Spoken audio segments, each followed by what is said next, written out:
अगर आप हमारे चैनल पर नए हैं तो प्लीज़ इसे लाइक, सब्सक्राइब एंड घंटी का बटन दबा दीजिए ताकि आप हमारे फैमिली मेंबर बने रहें और जल्दी से इंग्लिश सीख जाएं। ओके। अगर आप हमारे चैनल पर नए हैं तो चैनल को सब्सक्राइब कीजिएगा और कोचिंग करने के लिए आप हमारे इस नंबर पे कॉल कर सकते हैं। चलिए क्लास स्टार्ट करते हैं। नमस्कार दोस्तों, तो आज की वीडियो में क्या सीखने वाले हैं चलिए जान लेते हैं। जैसे कि आप लोगों को पता है, जब भी हम कोई नाम लिखते हैं तो हमें मात्राओं के बारे में पता होना चाहिए, या फिर अगर आप कोई स्पेलिंग लिखते हैं तो उसमें भी आप लोगों को मात्राओं के बारे में पता होना चाहिए। तो यहाँ पर मैं आपको वही सिखाने वाली हूँ। तो चलिए स्टार्ट करते हैं। सबसे पहले हम जानेंगे आ, यानी कि अ का क्या काम होता है और आ की मात्रा कौन सी होती है। जैसे कि मैंने लिखा है ए, तो जब भी हम कोई नाम लिखते हैं तो उसमें हमें हल्की सी आ की आवाज़ के लिए ए लिखना होता है, लेकिन ज़रूरी नहीं है कि इसमें कोई आवाज़ हो, क्योंकि ये छोटा है तो इसकी कोई आवाज़ नहीं होती है एक तरीके से। तो अगर आप कोई आवाज़ नहीं है तो कैसे पहचानेंगे? देखिए, कभी भी कोई भी नाम हो और उसके शुरू और बीच में कोई मात्रा ना हो तो हमेशा आप लोगों को ए लिखना है। जैसे कमल लिखा है तो कमल में आप देख रहे हैं कोई मात्रा नहीं है, तो आपने शुरू में तो क आ रहा है तो के लिख दिया। उसके बाद बीच में कोई भी मात्रा नहीं है, तो कहीं पर भी बीच में मात्रा नहीं है तो सिंपली ए लिखना है। किसमें? नाम में। अब मैं आपको आगे बता देती हूँ। तो आप लोगों को इसी तरीके से सभी नाम लिखने हैं। अब जैसे मैंने बोला टब, तो टब क्या है? एक स्पेलिंग है। स्पेलिंग क्या होती है? जो भी हम इंग्लिश में बोलते हैं वो स्पेलिंग होती है। तो टब में आप देख रहे हैं टा के लिए टी लिखा है, पा के लिए बी लिखा है, लेकिन यू क्यों लिखा है? हमें तो यू के लिए ए लिखने के लिए बोला था, नहीं, ए आपको हिंदी नाम में लिखना है। इंग्लिश स्पेलिंग में हमेशा आ के लिए यू लिखा जाता है। अगर आप और भी अच्छे से इंग्लिश सीखना चाहते हैं, पढ़ना लिखना बोलना, तो आप हमारी कोचिंग भी ज्वाइन कर सकते हैं। उसके लिए आप जो आपको ये नंबर दिख रहा है ना, इस नंबर पे कॉल या मैसेज कर सकते हैं। चलिए अब आगे जान लेते हैं। अब जैसे कि आप देख रहे हैं पवन, तो पवन एक नाम है, तो पा के लिए पी लिखा, बा के लिए डब्लू लिखा, बा के लिए डब्लू लिखा और ना के लिए एन लिखा। ये तो आप लोगों को पता चल गया, लेकिन हमने डब्लू क्यों लिखा? जब भी देखिए डब्लू क्यों लिखा जाता है, जहाँ पर एकदम जल्दी से बोला जाता है व, वहाँ पर हम डब्लू लिखते हैं। तो प व न, वैसे आप वी भी लिख सकते थे लेकिन ज़्यादातर डब्लू लिखा जाता है। अब क्योंकि यहाँ पर बीच में कोई मात्रा नहीं है, हिंदी में देखिए पवन लिखा हुआ है, तो हम क्या करेंगे, वहाँ पर जहाँ पर कोई मात्रा नहीं होती किसी भी नाम में, वहाँ पर हम ए लिखते हैं बीच में, हमेशा याद रखिएगा। तो हमने क्या लिखा? ए लिखा। ठीक है। उसके बाद जैसे बस, तो बस एक इंग्लिश नाम है। ठीक है। तो इसमें क्या लिखना है? बस वैसे हिंदी भी में भी बोला जाता है, इंग्लिश में भी, लेकिन ये है स्पेलिंग वाला। ठीक है। तो बा के लिए बी लिखा और सा के लिए एस लिखा, लेकिन बीच में कोई मात्रा नहीं है इसलिए हमने यू लिखा। आप इसके टॉपिक के बारे में और डीपली समझना चाहते हैं और अंदर तक बिल्कुल अच्छे गहराई में जानना चाहते हैं सारे रूल्सों को, तो आप कोचिंग भी कर सकते हैं इस नंबर पे कॉल या मैसेज करके। कोचिंग की फ़ीस बहुत ही कम है, आपको इतनी कम फ़ीस कहीं नहीं मिलेगी और 1 साल तक एक ही फ़ीस में आपको पढ़ना होगा, आपको निकाला भी नहीं जाएगा क्लास से जब तक आप सीख नहीं जाते। चलिए आगे बात कर लेते हैं। अब जैसे हमने लिखा समय, ज़रूरी नहीं है कोई नाम ही होगा, हिंदी में कुछ भी आप लिख सकते हैं, समय भी लिख सकते हैं, व्हाट्सएप पे मैसेज करते हैं तो समय या कुछ भी। तो सा के लिए एस लिखा, माँ के लिए एम लिखा, या के लिए वाई लिखा, और बीच में कुछ भी नहीं लिखा हुआ मात्रा, तो इसलिए ए लिखा, समय। ठीक है। फन, फन क्या है? हिंदी में फन का मतलब होता है मस्ती करना, तो फन एक स्पेलिंग है जिसको हम इंग्लिश में बोलते हैं। तो फन में देखिए फ के लिए एफ लिखा, ना के लिए एन लिखा, और बीच में कोई मात्रा नहीं होती तो क्या लिखते हैं? यू लिखते हैं, तो इसलिए हमने यू लिखा। ठीक है। चलिए अब आगे जान लेते हैं। अगर आपने अभी तक सब्सक्राइब नहीं किया है तो जल्दी से कर लीजिए। आगे आगे हम आपको जितने भी ऐसे लिखने पढ़ने के बहुत अच्छे से सिखाने वाले हैं। तो ये पार्ट 1 है, पार्ट 2, पार्ट 2, 3 देखने के लिए आप सब्सक्राइब कर लीजिए। उसके बाद जैसे रमन, रमन क्या है? रमन एक नाम है जिसमें आप लोग देख सकते हैं रा के लिए आर लिखा गया है और आपका माँ के लिए एम लिखा है। ठीक है। और यहाँ पर आप देख रहे हैं रा के लिए आर लिखा, माँ के लिए एम लिखा और ना के लिए एन लिखा। तो यहाँ पर देखिए बीच में कोई भी मात्रा नहीं है, तो हमने क्या लिखा है? सिंपली ए लिखा है। तो मैंने आपको क्या बताया कि जहाँ पर बीच में कोई भी मात्रा ना हो वहाँ पर आप लोगों को ए लिखना है। जैसे रम न, लास्ट में ए नहीं लिखना है, सिर्फ बीच में लिखना है, ये चीज़ याद रखिएगा। अब जैसे हमने बोला कप, तो कप क्या है? एक स्पेलिंग है। जैसे हम कप को हिंदी में क्या बोलते हैं? प्याला। तो जो भी है, जिस जिस भी नाम को हम इंग्लिश में बोलते हैं वो स्पेलिंग होती है। तो का के लिए सी लिखा, पा के लिए पी लिखा, और बीच में कोई मात्रा नहीं है तो क्या लिखेंगे, यू लिखेंगे। तो समझ में आ गया। चलिए अब बड़े आ की मात्रा के बारे में बात करते हैं। कुछ चीज़ आप लोगों को बता दूं, क्लास स्टार्टिंग से शुरू हो गई है हमारी कोचिंग की भी, आप उसमें भी एडमिशन के लिए जल्द ही अप्लाई कर सकते हैं। अब हम बात कर लेते हैं बड़े आ का डंडा, यानी कि जिसको हम आ का डंडा भी बोलते हैं, बड़े आ की मात्रा भी बोलते हैं। जैसे आपने लिखा, हमेशा याद रखिए बड़े आ के लिए ए भी आता है और डबल ए भी आता है नाम में, लेकिन स्पेलिंग में क्या आता है, स्पेलिंग में भी अभी मैं आपको बताऊंगी, पहले अच्छे से समझ लीजिए। जैसे मैंने लिखा शाम, तो शाम में आप देख रहे हैं कभी भी आधा शाह हो, आधा माँ हो, आधा पा हो, कुछ भी अगर आधा लिखा हो कोई भी लेटर, तो आपको क्या करना है, उसका जैसे लिखते हैं ना एस एच, तो पूरा एस एच ही लिखना है सा का। आपको ये नहीं सोचना है कि एस एच में आधा लिखना है, नहीं, आधे का मतलब वही है, एस एच ही लिखना है, बस कोई मात्रा नहीं लिखनी है। कोई मात्रा नहीं होगी तो आप वो आधा माना जाएगा। उसके बाद या के लिए वाई लिखिए, आ का डंडा है तो ए लिखना है, कहीं पर भी आ का डंडा होगा तो आपको क्या लिखना है, ए लिखना है। उसके बाद माँ के लिए एम लिखा, यानी कि शाम। अब जैसे मैंने लिखा बार, तो बा के लिए बी लिखा। अब ये जो बार्क है ना, ये एक स्पेलिंग है। बार्क यानी कि एक तरीके से भौंकना होता है, तो बार्क में आप देख रहे हैं स्पेलिंग है ये, तो इसमें बा का मतलब बी होता है, और आ का डंडा चाहे स्पेलिंग हो चाहे नाम हो, अगर आ का डंडा होगा तो ए ही लिखा जाएगा दोनों में, ठीक है। तो बा के लिए बी लिखा, आ के डंडे के लिए ए लिखा, और जो आधा रा होता है ना ये ऊपर की साइड, उसके लिए ये हमेशा ना स्पेलिंग में ऊपर की साइड ही होगा, याद रखिएगा। और हिंदी नामों में नीचे की साइड भी होता है, लेकिन स्पेलिंग में हमेशा ऊपर की साइड ही रा लिखा जाता है, जैसे का के ऊपर है। तो रा के लिए आर लिखिए, हमेशा ऐसे कभी मत लिखिएगा कि आपने का के लिए पहले के लिख दिया फिर आर लिख दिया। हमेशा आधा जो आपका आधा शब्द है ना, जो आधा लेटर है, वो हमेशा पहले आता है, उसके बाद जो पूरा वाला है वो बाद में आता है। पहले आधा लिखते हैं फिर पूरा लिखते हैं, ठीक है। तो आधा रा और फिर का, यानी कि बी ए आर के, बार। समझ में आया आप लोगों को। चलिए आगे देख लेते हैं। जैसे कि देख रहे हैं कागज, तो कागज को हम इंग्लिश में लिखते हैं तो कैसे लिखते हैं, तो जैसे आप देख रहे हैं का के लिए के लिखा, आ का डंडे के लिए ए लिखा, गा के लिए जी लिखते हैं, फिर ए लिखेंगे, बीच में कोई मात्रा नहीं होती तो ए लिखा जाता है, और जा के लिए जी लिखेंगे। वैसे यहाँ पर जेड भी लिख सकते हैं, क्योंकि जो भी आपको उर्दू नाम होता है ना, उसमें जेड आता है, तो ये मैं आपको समझाने के लिए लिख रही हूँ। लेकिन जी कभी मत लिखिएगा जा के लिए, क्योंकि जी हमेशा स्पेलिंग में लिखा जाता है, हिंदी नामों में जी कभी नहीं लिखते हैं, ठीक है। अब जैसे मार्क, तो माँ के लिए एम लिखा, आ के डंडे के लिए स्पेलिंग में हमेशा ए लिखना है, ये चीज़ याद रखिएगा। तो माँ आ, उसके बाद रा के लिए आर और का के लिए के, मार्क, ठीक है। 1 बजे भी हमारी क्लास आती है, वो लाइव होती है, तो अगर आप लाइव क्लास लेना चाहते हैं तो 1 बजे ले सकते हैं, और अगर आप कोचिंग लेना चाहते हैं और इंग्लिश पढ़ना लिखना सब कुछ जल्दी से सीखना चाहते हैं तो आप इस नंबर पर कॉल या मैसेज कर सकते हैं, ठीक है।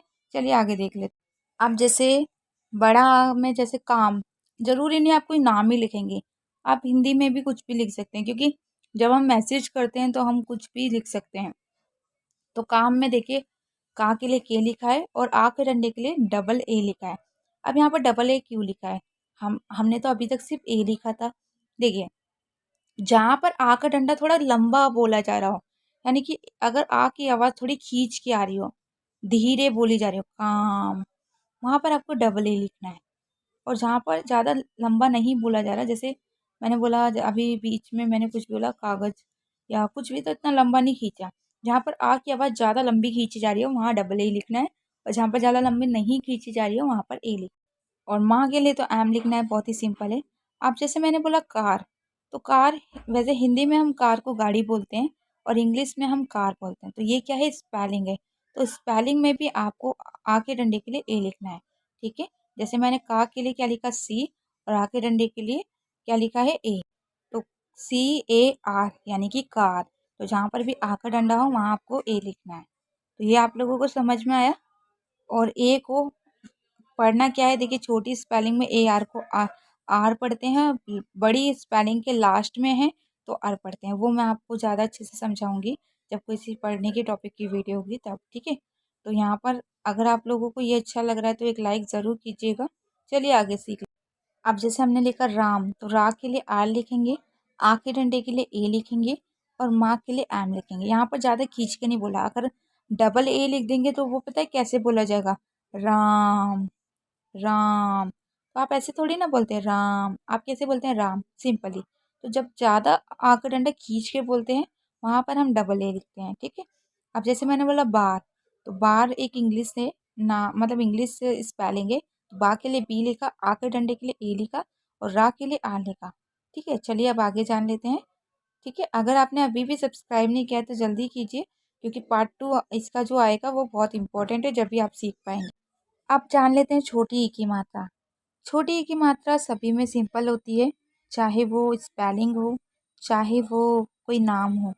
हाँ, कहीं भी छोटी ई की मात्रा होगी, हमेशा आपको आई लिखना होगा। जैसे मिठाई, तो माँ के लिए एम लिखा, छोटी ई की मात्रा के लिए आई लिखा, ठा के लिए टी एच लिखते हैं, आ के डंडे के लिए देखिए मिठाई, ठाई, तो यहाँ पर हम खींच के बोल रहे हैं तो हमने डबल ए लिखा है। और हमेशा याद रखिए, लास्ट में अगर बड़ी ई की मात्रा हो चाहे छोटी ई की मात्रा हो, हमेशा आई लिख सकते हैं। ज़्यादातर लोग आई लिखते हैं ई की मात्रा के लिए, चाहे वो छोटी मात्रा हो या बड़ी मात्रा हो। अब जैसे मैंने बोला मिक्स, मिक्स यानी कि मिलाना होता है, उसको मिलाना, तो ये स्पेलिंग है। तो स्पेलिंग में छोटी ई की मात्रा के लिए आई लिखते हैं। अगर एक एक टॉपिक को आप डीपली समझना चाहते हैं कि आई को और क्या क्या बोला जाता है, क्या क्या लिखा जाता है, तो उसके लिए आप हमारी कोचिंग ज्वाइन कर सकते हैं, ये नंबर है, ठीक है। अब मैं आपको आगे समझा देती हूँ। समझ में आ रहा हो तो प्लीज़ कमेंट करके बताइएगा। लास्ट में मैं आपसे भी कुछ क्वेश्चन पूछूंगी, आपको भी आंसर देना। अब जैसे अगर आपको लिखना है किसान, तो का के लिए क्या लिखेंगे के, और छोटी की मात्रा के लिए आई, सा के लिए एस, आ के डंडे के लिए ए, क्योंकि हम बोल रहे हैं किसान, हम ज़्यादा लंबा नहीं खींच रहे हैं, किसान, हमें डबल ए लिखने की ज़रूरत नहीं है। और ना के लिए एन लिखेंगे, ठीक है, किसान। अब इंग्लिश में जैसे मैंने बोला किट, तो किट के लिए हम क्या कर रहे हैं, ये हमारी एक स्पेलिंग है, किट हम स्पेलिंग में बोलते हैं। तो का के लिए के लिख रहे हैं, छोटी के लिए आई लिख रहे हैं और टा के लिए टी लिख रहे हैं, ठीक है। चलिए अब मैं आपको आगे समझा देती हूँ। अब जैसे कि आपको लिखना है हिरन, तो हम क्या लिखेंगे, हा के लिए एच लिखेंगे, छोटी ई की मात्रा के लिए आई और रा के लिए आर, और बीच में कोई मात्रा नहीं है तो ए, और ना के लिए एन, ठीक है। आगे वीडियो में मैं आपको कुछ ऐसा ट्रिक बताऊंगी जिससे आप छोटी बड़ी कोई भी स्पेलिंग आसानी से लिख सकें। अब जैसे मैंने बोला टिप, तो टिप क्या है, एक स्पेलिंग है। तो टा के लिए आपने टी लिखा, छोटी ई की मात्रा के लिए आई लिखा और पा के लिए पी लिखा। चलिए अब मैं आपको आगे समझा देती हूँ। अब हम बात कर लेते हैं बड़ी ई की मात्रा की। तो वैसे तो बड़ी ई की मात्रा में हमेशा डबल ई लिखते हैं, लेकिन अगर आप स्पेलिंग में लिखते हैं तो आपको ई ए भी लिखना पड़ सकता है। लेकिन इसके लिए आपको बिल्कुल डीपली एक एक टॉपिक को समझना होगा। और अभी तो मैं सिर्फ इतना ही बता रही हूँ कि बड़ी ई की मात्रा के लिए डबल ई और ई ए आता है, ठीक है। अब जैसे मैंने लिखा सीता, तो सीता में मैंने आई लिखा। अब आप लोग सोच रहे होंगे मैम अभी तो आप बोल रही थी कि डबल ई और ई ए आता है, तो यहाँ पर आप क्यों आई लिख रही हैं, क्योंकि ये एक नाम है। नाम में आप या तो डबल ई लिखेंगे या फिर आई लिखेंगे। आप छोटी ई की मात्रा के लिए देखिए, एक चीज़ मैं आपको हमेशा बता दूँ, जैसे हमने लिखा सा के लिए एस, छोटी ई की मात्रा के लिए आई लिखा। आई क्यों लिखा, जहाँ पर आप किसी भी आवाज़ को बड़ी ई की मात्रा को खींच के बोलेंगे, जैसे सीता, सीता, वहाँ पर आप डबल ई लिखेंगे। और जहाँ पर आप नॉर्मली बोल रहे हैं सीता, वहाँ पर आई लिखेंगे। तो यही फ़र्क है दोनों में, चाहे बड़ी ई की मात्रा हो या छोटी ई की मात्रा। अगर जल्दी से बोल रहे हैं यानी कि नॉर्मली बोल रहे हैं तो आई लिखेंगे, लेकिन ज़्यादा गहरी आवाज़ बोल रहे हैं जैसे सीता, तो वहाँ पर डबल ई लिखेंगे। ये नाम का रूल्स बता रही हूँ, ठीक है। अब आगे समझिए। अब जैसे मैंने बोला सीट, तो सीट में आपको ई ए लिखना है, ठीक है। बट अभी तो मैं इतना समझा देती हूँ आप लोगों को कि आप ई ए भी लिख सकते हैं और डबल ई भी लिख सकते हैं स्पेलिंग में। नाम में आप ई ए मत लिखिएगा गलती से भी, क्योंकि नाम का सिर्फ या तो आई लिख सकते हैं या डबल ई, लेकिन स्पेलिंग में डबल ई और ई ए लिखा जाता है। तो सीट में आप देख रहे हैं एस लिखा सा के लिए, और बड़ी ई की मात्रा के लिए ई ए लिखा और टा के लिए टी लिखा। चलिए अब मैं आप लोगों को आगे समझा देती हूँ। एक बार और बोल रही हूँ, न्यू एडमिशन शुरू हो गए हैं, अगर कोचिंग करना है तो आप इस नंबर पर कॉल कर सकते हैं। चलिए आगे जान लेते हैं। जैसे मैंने बोला रीना, रीना, मैं ऐसे बोलूँगी रीना, रीना, तो गलत हो जाएगा। तो जैसे यहाँ पर क्या है, गहरी आवाज़ है, खींच के बोला जा रहा है, तो इसलिए मैंने यहाँ पर डबल ई लिखा है। तो रा के लिए आर लिखा, और डबल ई क्यों लिखा, क्योंकि बड़ी ई की मात्रा है। कैसे बड़ी ई की मात्रा पता चल रही है, वैसे तो नॉर्मली हिंदी में तो दोनों ही बड़ी ई की मात्रा थी, लेकिन इसमें हम थोड़ा खींच के बोल रहे हैं, तो हमने डबल ई लिखा है। रीना, रीना, ऐसे आप बोलते हैं नहीं ना, तो डबल ई, उसके बाद ना के लिए एन और आ के डंडे के लिए ए लिखते हैं, ये आपको पता ही है। अब जैसे मैंने बोला नी का मतलब घुटना होता है, जिसे हम स्पेलिंग में नी बोलते हैं, यानी कि इंग्लिश में नी बोलते हैं। तो यहाँ पर हम नी क्यों पढ़ रहे हैं? पहले तो के एन साथ में होता है तो के को साइलेंट रखते हैं, तो यहाँ पर के को नहीं पढ़ा जा रहा है, सिर्फ एन को ना पढ़ रहे हैं और डबल ई को नी ई पढ़ रहे हैं, सॉरी। तो ये हमारा हो गया नी। अब मैं आपको आगे समझा देती हूँ। अब जैसे मैंने बोला सीमा, सीमा, तो सा के लिए एस लिखा और डबल ई क्यों लिखा? सीमा, क्योंकि हम थोड़ा खींच के बोला। मैं ऐसे बोलूँ सीमा, सीमा, थोड़ा अजीब लगे, सीमा। आप आई लिखते हैं तो नॉर्मली बोल सकते हैं सीमा, ऐसे भी लिख सकते हैं, कोई प्रॉब्लम नहीं है, सबका अपना अपना तरीका होता है। तो डबल ई एम ए। अब मैंने बोला फी, फी क्या है? देखिए फी एक स्पेलिंग है, तो फा के लिए एफ लिखा और बड़ी ई की मात्रा के लिए डबल ई लिखा। ठीक है, अब आगे जान लेते हैं। अब यहाँ पर जैसे मैंने बोला बीमार, बीमार, तो बी के लिए बा लिखा, सॉरी बा के लिए बी लिखा, और देखिए मैं बोली बीमार, बीमार ऐसे नहीं बोलते ना, तो आई लिखना है बी। उसके बाद माँ के लिए एम, आ के डंडे के लिए ए और रा के लिए आर। फीड, तो यहाँ पर F double E T, feed. यहाँ पर देखिए खींच के बोला जा रहा है। ठीक है, चलिए आगे जान लेते हैं। अब जैसे कि छोटे ऊ की मात्रा के लिए यू लिखा जाता है। अगर आप कोई नाम लिख रहे हैं तो नॉर्मली आपको यू लिखना है। जैसे गुलाब, तो गा के लिए जी लिखा, या के लिए सॉरी ऊ के लिए यू लिखा, ला के लिए एल लिखा, आ के डंडे के लिए ए लिखा और बा के लिए बी लिखा। लेकिन स्पेलिंग रूल थोड़े अलग है। स्पेलिंग में सिर्फ 5-6 वर्ड मीनिंग होती है जहाँ पर यू आता है, बाकी कहीं पर भी यू नहीं लिखा जाता। छोटे ऊ कभी छोटा ऊ होता ही नहीं स्पेलिंग में। ठीक है, तो सिर्फ ये 5-6 वर्ड मीनिंग में ही स्पेलिंग में लिखा जाता है, नाम में सब जगह लिखते हैं। जैसे फुल हो गई, बुल हो गई, पुस हो गई, पुट हो गई, पूसी हो गई, यही कुछ 5-6 वर्ड मीनिंग है। तो जैसे फॉ के लिए एफ लिखा, ऊ की मात्रा के लिए यू लिखा और ला के लिए डबल एल लिखा। ठीक है, अब जैसे मैंने बोला जुबान, तो जुबान में आप देख रहे हैं जेड आया है। जेड क्यों आया? जो भी मुस्लिम नाम होते हैं ना, या फिर मुस्लिम जो अल्फ होते हैं, अल्फ ऐसे कुछ बोलते हैं, मुझे उर्दू नहीं आती है, सॉरी। तो जो भी मुस्लिम जैसे नाम शब्द बनाए गए हैं उसमें जाके लिए जेड लिखा जाता है। जैसे हम लिख रहे हैं जुबान, तो जेड यू यानी कि जू।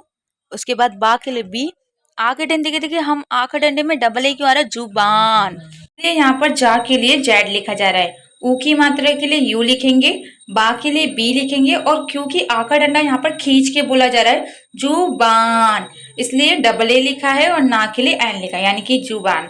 पुस, पुस का मतलब क्या होता है? पुस का मतलब धक्का देना। तो पा के लिए पी लिखा, यू ऊ की मात्रा के लिए और शा के लिए एस एच लिखा। चलिए आप आगे जान लेते हैं। अब जैसे गुड़िया, तो गा के लिए जी लिखेंगे, ऊ की मात्रा के लिए यू, डा के लिए डी, छोटी ई की मात्रा के लिए आई, या के लिए वाई और आ के डंडे के लिए ए। यानी कि किसी भी नाम में अगर आपको छोटे ऊ की मात्रा लिखना हो तो आपको यू लिखना है, लेकिन स्पेलिंग में नहीं लिखना है, क्योंकि स्पेलिंग में सिर्फ 5-6 वर्ड मीनिंग होती है। अब जैसे लिखा है बुल, तो बी यू डबल एल। चलिए आप आगे जान लेते हैं। अब जो मात्राएं रह गई हैं वो मैं आपको पार्ट 2 में सिखाऊंगी। 8:30 बजे वीडियो जरूर देखिएगा, आएगी, जिसमें मैं आपको इसका पार्ट 2 समझाऊंगी। ठीक है, अब जैसे कि जो मैंने यहाँ पर नाम और स्पेलिंग दिए, ये आप लोगों का टेस्ट है, आप लोगों को लिखना है और कमेंट बॉक्स में इसका आंसर बताना है। और अगर आप लोग हमारी कोचिंग ज्वाइन करना चाहते हैं तो ये जो नंबर है इस पे आप कॉल या मैसेज कर सकते हैं। बहुत ही कम फीस होगी और आप लोगों को एक बार एडमिशन कराना है, 1 साल तक फ्री है।